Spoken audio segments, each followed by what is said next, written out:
Hello viewers, मैं major general Nilendra Kumar playlist इनसे मिलिए मैं बात कर रहा हूं अपनी चैनल लेक्स कॉन्सिलियम फाउंडेशन के लिए केशव चतुर्वेदी से, जो कि एक फ़ोटोग्राफ़र हैं, पेशेवर फ़ोटोग्राफ़र हैं, शौकिया भी।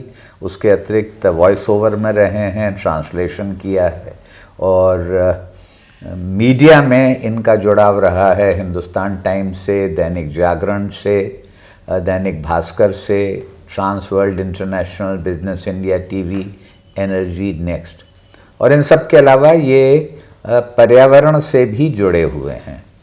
ये इनकी पहचान थी आज से लगभग 6 महीने पहले तक। इसके बाद पिछले 6 महीने में एक बदलाव आया, जबकि इनका एक नया रूप लोगों ने देखा, और वो था बतौर उपन्यासकार के। कुछ दिन पहले ही इनका एक उपन्यास हिंदी में, जिसका शीर्षक इन्होंने रखा है अजायब घर, वो छप के सामने आया। मुझे उसे पढ़ने का मौका मिला, तो मैं उस उपन्यास, जो कि अभी बातचीत हो रही थी कि क्रिएटिव राइटिंग की, तो इसमें कोई दो राय नहीं हो सकती कि उपन्यास तो क्रिएटिव राइटिंग में है। तो किस प्रकार से जो पहले ये काव्य से या कविता से कम परिजन हिताय की दृष्टि से औरों के सामने रखने में नहीं थे, और इन्होंने ये उपन्यास लिखा। तो मैं ये जानना चाहता हूँ कि ये उपन्यास लिखने का जज्बा या सोच, आइडिया किस प्रकार आया, ये जरा आप बताएं हमारे दर्शकों को। थैंक यू जनरल साहब, हमको यहाँ अपना ये प्लेटफॉर्म पे बुलाने के लिए और ये स्पेस देने के लिए। अजायब घर एक ऐसा उपन्यास है जो मेरा मानना है कि भारत के हिंदी हार्टलैंड के कम से कम हर घर की कहानी है जी। और ये कहानी हमारे अंदर पल रही थी काफ़ी समय से, क्योंकि आप इस कहानी के पार्ट भी थे। ये कहानी कहीं ना कहीं सभी जी रहे हैं, तो आप भी जी रहे हैं। लेकिन एक जब आप जीवन की आधी शताब्दी पार कर लेते हैं, तब सब कुछ वापस आने लगता है आपके ऊपर, अनुभव वापस आने लगते हैं। और एक दिन एक चीज़ सामने आई कि जो मेरी कहानी है वो सिर्फ मेरी नहीं है जी, वो मेरी पीढ़ी के सबकी कहानी वही है जी, और भारत की कहानी से जुड़ी हुई है वो जी, देश के डेवलपमेंट की कहानी से जुड़ी हुई है। तो मुझे लगा कि इसको कहना चाहिए।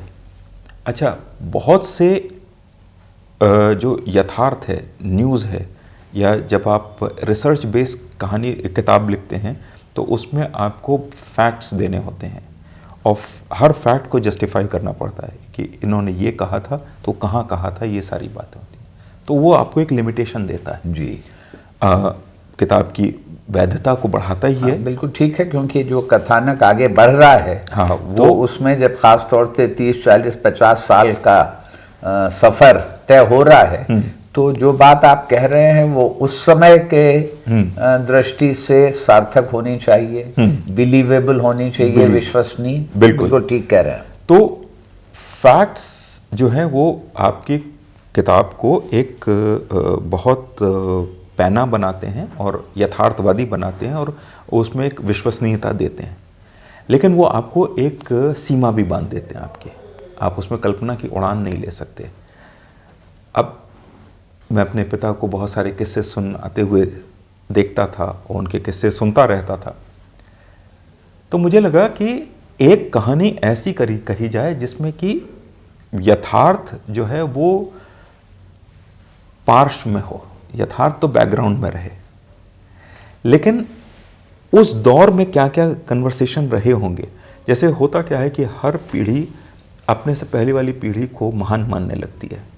मेरे पिता महान हैं, मेरे दादा महान हैं, उनके पिता महान थे, पर मूलतः वो भी इंसान थे जी। उनके भी कष्ट रहे होंगे, उनकी भी कुछ महत्वाकांक्षाएं रही होंगी, उन्होंने भी अपने यूथ में कुछ गलतियां करी होंगी, उनको भी कुछ आकर्षण हुए होंगे, उनसे भी ये था कि कुछ उनके मन नहीं पूरे हुए होंगे, नाराज़गियाँ रह गई होंगी, तो कोई परफेक्ट नहीं था।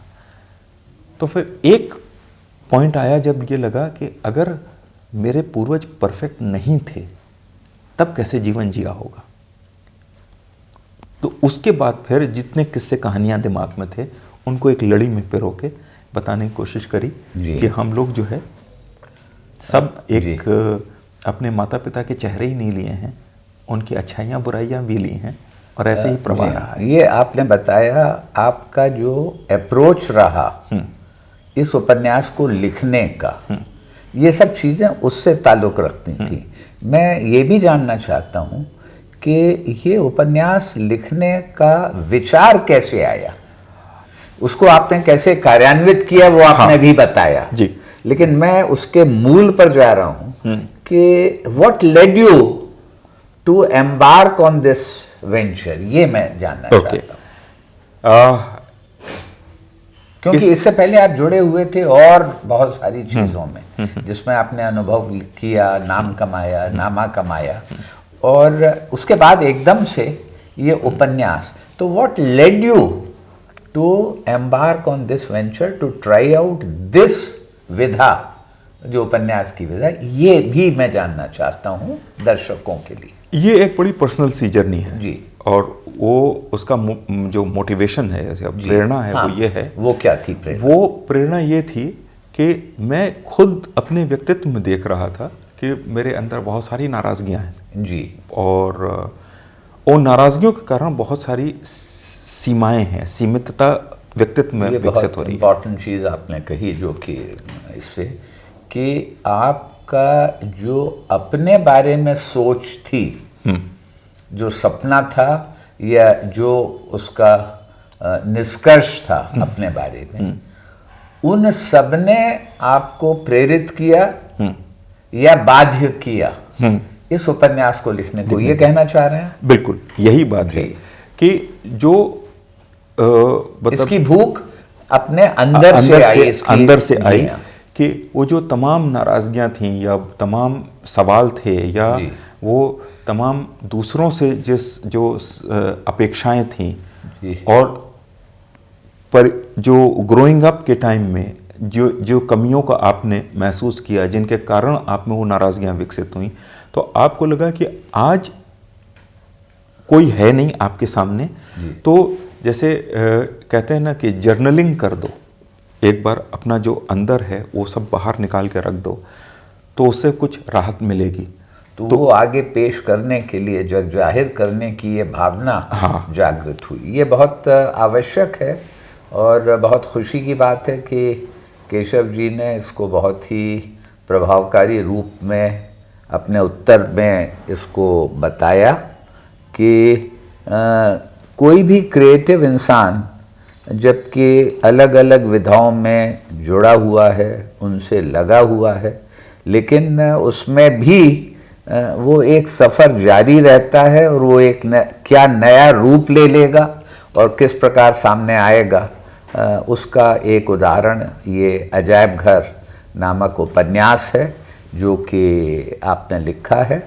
और ये भी हाल की बात है, तो इसलिए जो समीक्षक हैं वो इसकी समीक्षा करेंगे, वो अपनी नज़र से देखेंगे, तो उसमें मैं नहीं जा रहा हूँ। और इसके लिए मैं बहुत आपको धन्यवाद देता हूँ और भविष्य में भी ऐसे ही मौके मिलेंगे, देखते रहिए। नमस्कार।